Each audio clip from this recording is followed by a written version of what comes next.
Donc, c'était une année relativement dense en préparation. Donc, on part d'une vision relativement globale vers une vision de plus en plus précise. On commence, comme tout projet, par une étude bibliographique du sujet, étude des cas similaires, questionnement aux alentours de soi. Et dans notre cas, on élabore une structure relativement macroscopique du cahier des charges, composé de 2 piliers, un pilier technique et un pilier économique. Avec nos connaissances et les recherches dans les différents domaines, on comble ces piliers.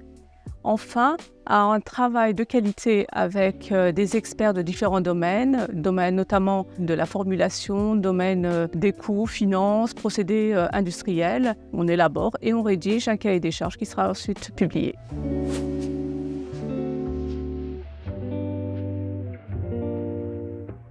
Pour ce projet, on voit d'abord l'enjeu économique et social, avec la création d'emplois pour la construction et le fonctionnement de l'unité industrielle localement. Ensuite, nous avons l'enjeu technique, avec l'installation d'une unité industrielle utilisant un procédé qui n'existe pas actuellement en France pour cette application, donc le traitement des huiles usagées pour former les huiles régénérées.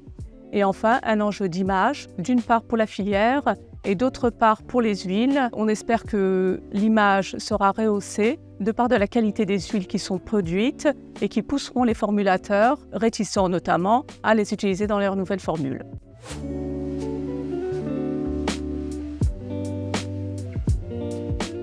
C'est un projet très intéressant, mais globalement motivant, mais dans sa totalité. Le produit en lui-même.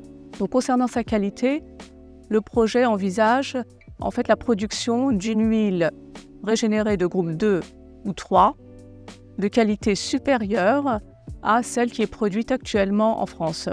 Du point de vue de sa volumétrie, le projet n'est pas à l'échelle du laboratoire ou du pilote, mais plutôt à l'échelle industrielle.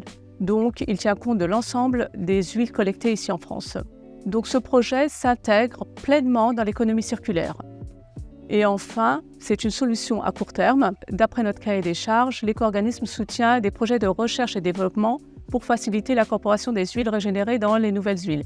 Mais, comme vous le savez, les projets de recherche et développement ont un résultat visible à long terme. Et nous proposons une solution à court terme avec une installation d'une unité industrielle sur le territoire et production d'une huile de qualité utilisable directement par les formulateurs.